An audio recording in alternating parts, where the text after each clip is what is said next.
Hey guys, welcome back to another tutorial video. Today I'm going to show you how to find your Twitch stream key. First step, make sure you're logged in.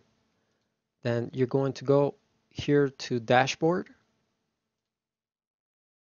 and right here on the left hand side at the bottom under settings, you'll see channel.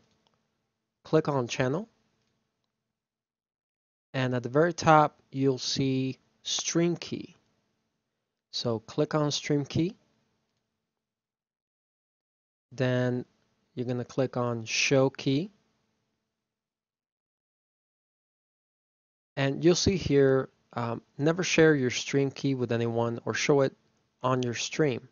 So make sure you don't give this information to anybody. So click on I understand,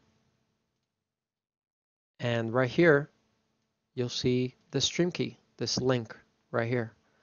So if you were thinking about streaming on OBS, you'll be required to put this key and in order to stream your videos. So you could just copy this link and paste to wherever platform you're going to use to stream. Now, if for whatever reason you need to change your stream key, you can always click here on reset key and you'll get a brand new one. And you can do it again. So I hope this video was helpful. Please give it a thumbs up, share. Don't forget to subscribe. See you guys on the next video. Thank you. Peace.